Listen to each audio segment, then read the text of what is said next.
Sehingga sampai dalam satu riwayat itu dikatakan dalam satu hadis, doanya orang tua untuk anaknya itu seperti doanya Nabi untuk umatnya. Maka hati-hati itu jadi ayah jadi ibu itu. Doa-doa kamu tuh sangat bernilai. Tapi bagaimana kita mungkin berdoa kalau kita tidak tahu nilai apa yang kita minta itu? Kalau orang tuh tahu nilainya anak hafid Quran, bahwa nanti akan memberikan syafaat pada hari kiamat kepada keluarganya. Kalau dia membaca Quran, ayahnya dapat pahala, ibunya dapat pahala. Sampai diceritakan para ulama itu ada orang tuh banyak dosanya, mati, disiksa di kuburnya. Anaknya waktu itu masih kecil, anaknya agak besar, terus pergi ke masjid mulai belajar Bismillahirrahmanirrahim. Langsung Allah mengatakan kepada malaikat yang bagian nyiksa di kubur itu, hentikan. Anaknya di dunia membaca kalamku, kok ayahnya dikubur disiksa? Tidak. Jangan disiksa lagi. Maka semulaikan Allah SWT, kalau kita tahu nilainya anak belajar agama, anak jadi orang yang soleh, ini betul-betul tahu, pasti kita ini akan merengek-rengek doa kepada Allah. Dan itu anak itu kalau soleh semulaikan, biasanya akan menurunkan keturunan orang yang soleh, terus berantai-rantai sampai kiamat. Kalau tidak keturunannya ya ilmunya akan berantai-rantai, bersambung-sambung, manfaatnya sampai kiamat dan kita dapat pahalanya terus. Maka anak soleh itu penting mulaikan. Dan kalau anak kita itu soleh, kita jangan khawatir apa-apa. Sayyidina Umar bin Abdul Aziz, ini khalifah pada tahun 100 Hijrah. Ini cucunya Sayyidina Umar bin Khattab, yang amalannya itu mirip dengan Sayyidina Umar bin Khattab. Ketika beliau mau wafat, itu anak-anaknya kecil-kecil di sampingnya. Anaknya itu pakaiannya itu sederhana-sederhana, tambal-tambal, saking miskinnya. Padahal beliau ini khalifah, presidennya waktu itu, rajanya pada waktu itu. Sehingga family-familinya itu datang kepada Sayyidina Umar. Ya Amirul Mukminin, ini anak-anak kamu kayak begini ini. Ini saya punya harta halal 100%. Saya berikan kepada kamu. Saya tidak perlu harta, sudah mau mati untuk apa harta? Kalau engkau tidak mau, kau kasihkan anak-anak kamu. Tidak perlu anak-anak saya harta. Kan miskin-miskin anak kamu, tidak perlu. Jangan kamu kasih harta anak saya. Anak saya ini, kamu tahu ya, anak saya ini, kalau dia soleh, sudah dijamin oleh Allah. Wallahu yatawallas shalihin. Allah akan memelihara, menjaga orang-orang soleh. Kalau sudah dipelihara oleh Allah, dijaga oleh Allah, untuk apa saya risau? Untuk apa saya kasih bekal? Allah sudah jamin. Kalau anak saya ini nakal, nah, anak nakal kok dikasih bekal, nanti tambah untuk nakal nanti. Enggak usah kamu bantu apa-apa anak saya. Kemudian beliau wafat. Setelah beliau wafat, apa yang terjadi? Anak-anaknya yang miskin-miskin tadi tidak lama kemudian jadi orang-orang kaya, jadi dermawan-dermawan. Kalau sedekah itu kadang-kadang satu hari 100 unta, 100 kuda. Ini barokahnya amalan orang tuanya. Dan husnuzonnya orang tuanya kepada Allah. Jadi wali murid itu jangan berpikir, nanti kalau anak saya itu untuk agama, nanti terus bagaimana makannya, minumnya. Loh, itu pikirannya tidak benar. Ini yang dikasih cerita. Ada satu orang datang ke Pakistan, ke Rewin, ketemu Syekh Abdul Wahab.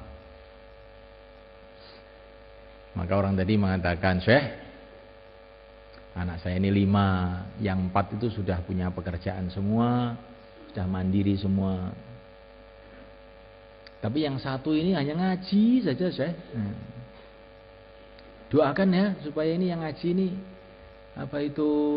ya dapat pekerjaan, dapat penghidupan yang baik.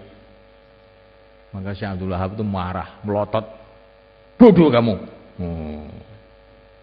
Orang yang sudah amal agama dekat kepada Allah malah kamu risaukan.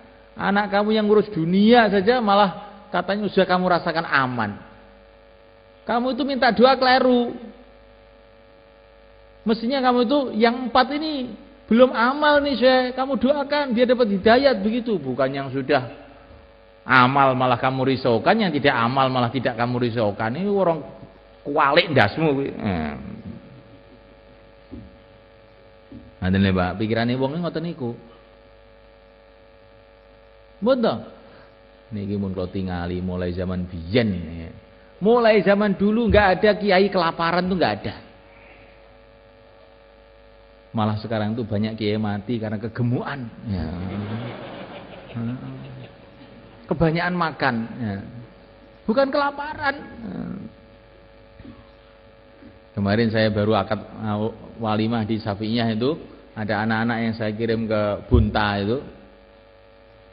Maka wali muridnya saya kasih tahu itu, ini loh anak kamu itu. Ngaji aja di sana, sekarang di sana dipanggil kiai. Coba kamu taruh di Ngawi itu, rumahnya Ngawi itu. Nanti kan enggak jadi apa-apa itu. Di sana jadi punya pesantren, dipanggil ustadz, dipanggil kiai, orang menghormati dia gara-gara agama.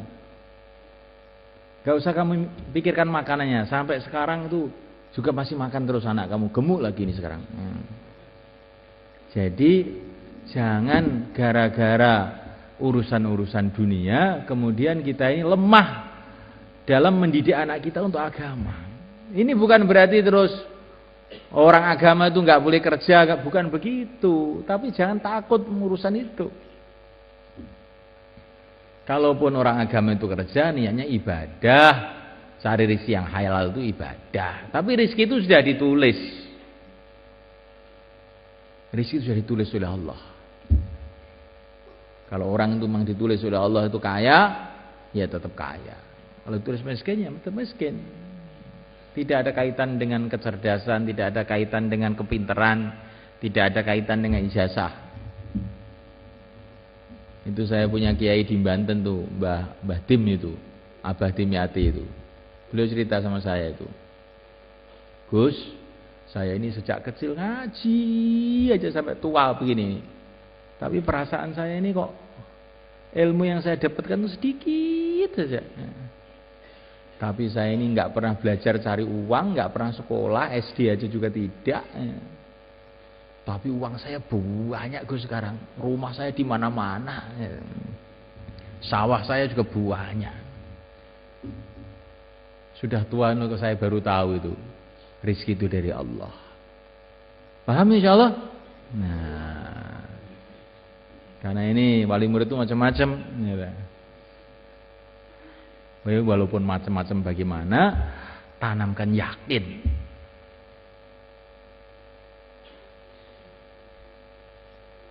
Saya dengan kamu, dengan semua santri sama saja.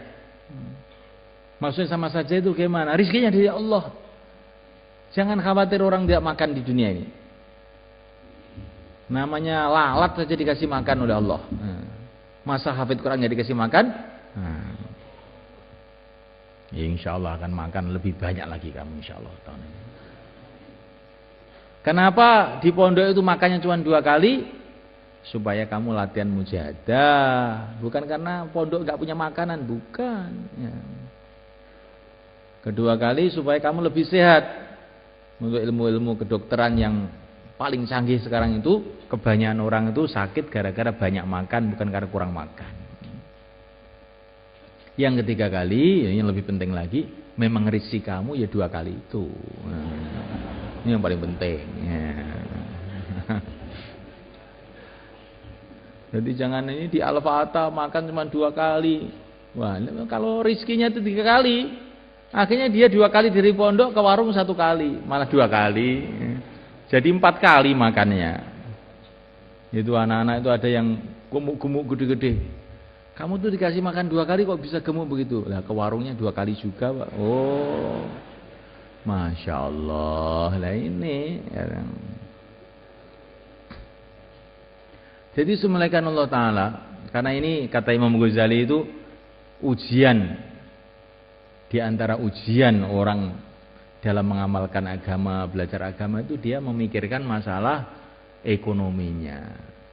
Nah kalau dia lulus, rezeki di tangan Allah, akhirnya baru dia bisa belajar, baru dia bisa berjuang, baru dia bisa ngamal agama.